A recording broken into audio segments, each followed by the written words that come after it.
Hi, this is Walter Brasch for the Progressive Voices channel on TuneIn. This week, heavy machinery rolled onto the Crawford Farm near Paris, Texas. Crossing an easement, the bulldozers and graders are peeling away the topsoil of a 1,200-foot strip.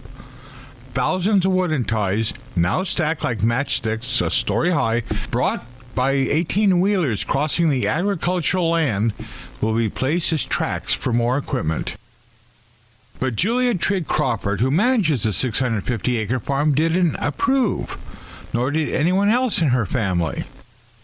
Who approved this was the state of Texas that allowed TransCanada, a multi-billion-dollar energy firm, to condemn 2 acres of land under eminent domain statutes so it could connect a section of the Keystone Pipeline that it's building. That pipeline will carry bitumen, a thick, corrosive fossil fuel that is far more toxic than crude oil. Normally, eminent domain statutes apply to the government taking land for the public good.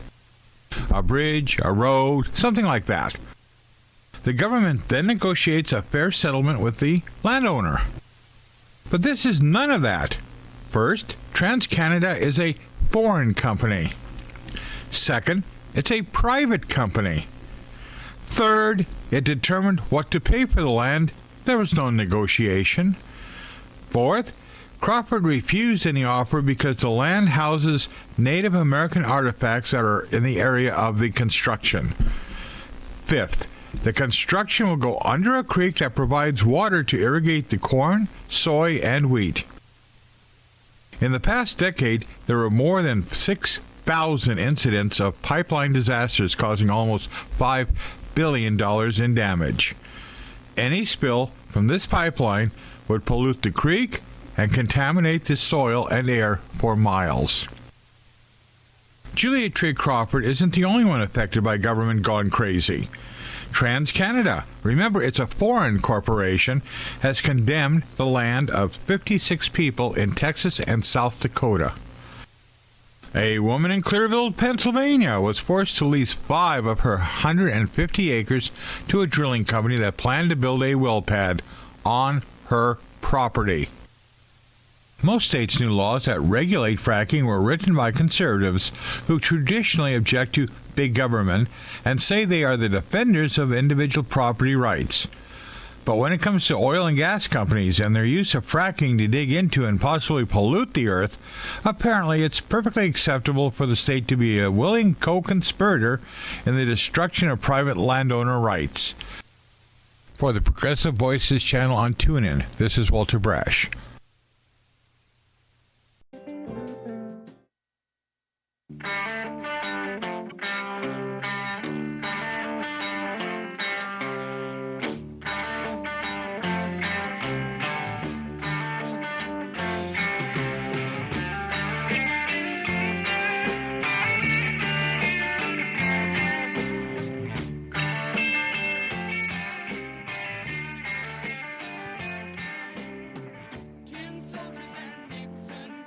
Ten before the hour. And the other thing, too, that you usually don't see in these articles about the horror of student debt, you can't, if you're forced into bankruptcy, you cannot bankrupt on the student debt, student loans. It's against the law. You can't do it. Corporations can bankrupt on anything. Corporations can file for bankruptcy and totally gut pension plans and promised health and retirement plans. They just kick them into the street. They don't have any meaning whatsoever anymore. And the corporations then can sell off whatever assets, whatever's left. They get 10 cents on the dollar or 1 cent on the dollar to their creditors. That's what they give. And everybody smiles and leaves the courtroom, and nobody's held responsible, and nobody's credit rating is ruined, and nothing. And then the corporate CEOs, the capitalists, can go off and do it all again.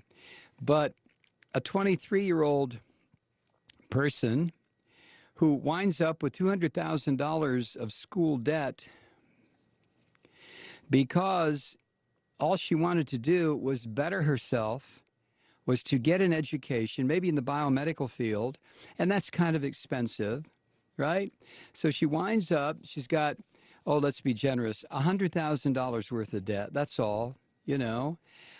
So she gets a job, a really good job that starts her at $75,000 a year, which in, you know, the casino business, which is Wall Street, that is maybe a month's earnings, so to speak.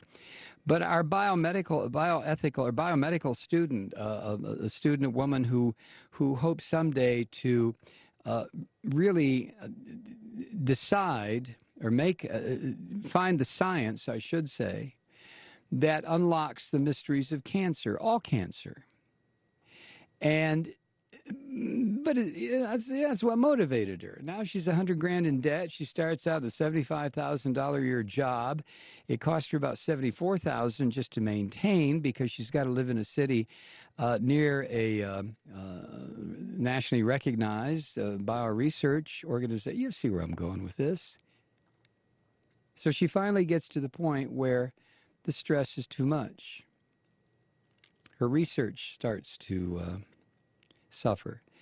She thinks, I got to get rid of the pressure, so she files bankruptcy. Oh, but not on the student loan.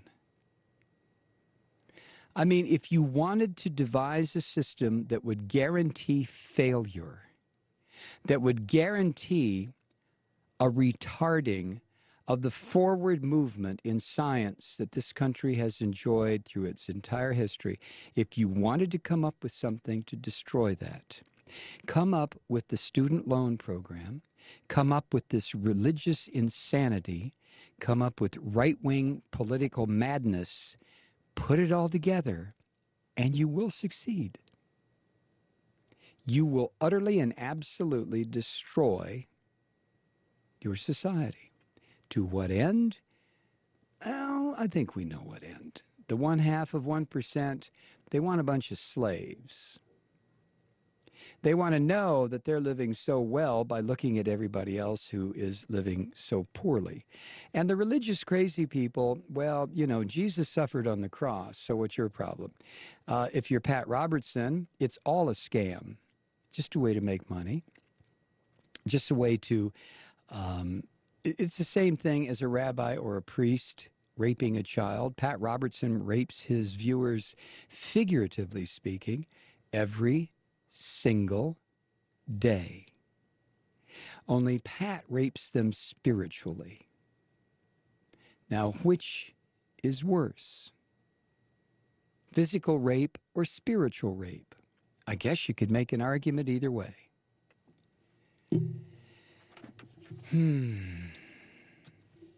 How much longer will the people who are still able to think in this country allow this to go on?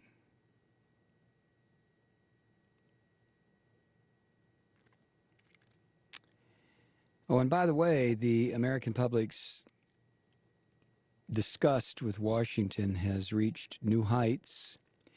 That's according to the latest NBC News Wall Street Journal poll. A whopping 83% of Americans disapprove of Congress's job, which is an all-time high in the survey.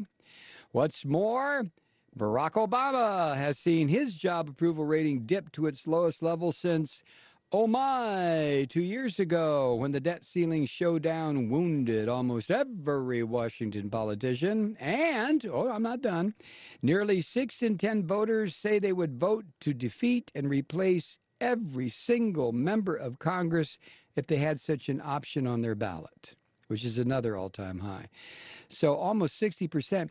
But you know, the fly in that ointment, the average right-wing pig who votes, and the white right-wing pig who votes and makes sure, hey, you, let me see your voter card. I'm checking.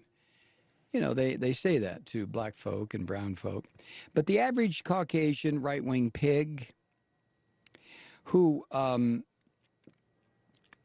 claims that he would vote to defeat and replace every single member of Congress except his own.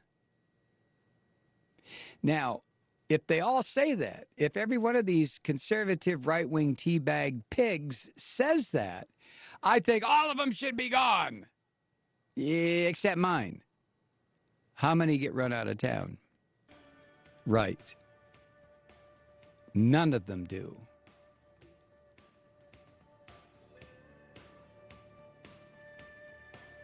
Oh, well,